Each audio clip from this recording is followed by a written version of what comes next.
Hello everyone, welcome to our channel. आजच्या व्हिडिओमध्ये आपण एक मानेचा प्रकार पाहणार आहोत की जेणेकरून जर समजा कोणाच्या हातातून मुंग्या येत असतील किंवा झोपेतून उठल्यानंतर मान अवघडत असेल किंवा मानेचा चौथ्या ते सातव्या मणक्यापर्यंतचे काही आजार असतील तर हे सर्व बरे होण्यास मदत होते।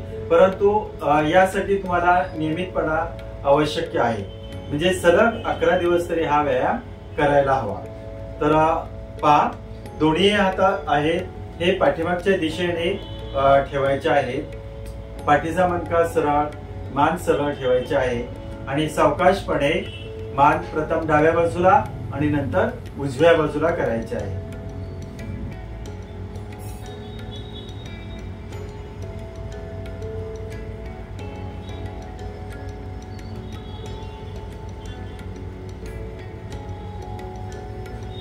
थोडं जेवढं शक्य होईल तेवढं थांबायचं आहे। पुन्हा मान सरळ करायचे आहे, पुन्हा उजव्या दिशेला।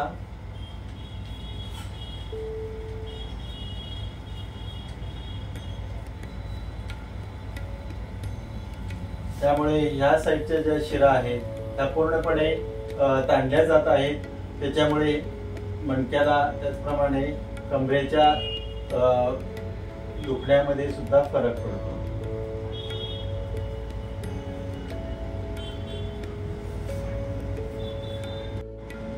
आता आपण गुडघेदुखीसाठी व्यायाम करूया, कारण हल्ली आपण पाहत असतो की गुडघ्यांचा त्रास बहुतेक सर्वांनाच होत असतो।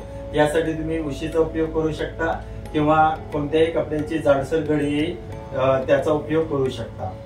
तर सुरुवातीला पहा, श्वास घेत घेत दोन्ही पंजे आपल्या शरीराच्या दिशेने घ्यायचे, थोडं थांबायचंय, श्वास सोडत सोडत जमिनीच्या दिशेने दोन्ही पंजे न्यायचे, तिथे थोडं थांबायचंय। ही कृती तुम्ही 5 पासून अगदी 15, 20, 25 वेळा करू शकता।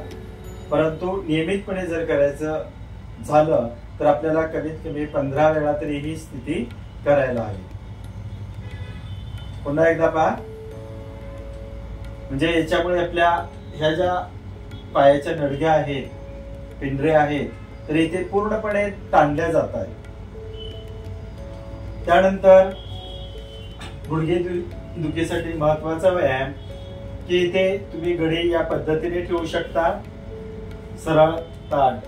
हा व्यायाम तुम्ही झोपूनही करू शकता। तर गुडघ्याची हालचाल पहा, श्वास घ्यायचा,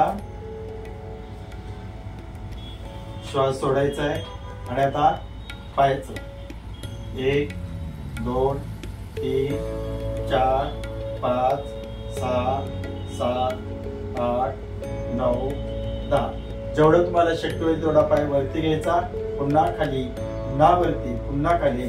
या पद्धतीने डाव्या गुडघ्यांचा देखील व्यायाम करायचा आहे। या पद्धतीने पहा,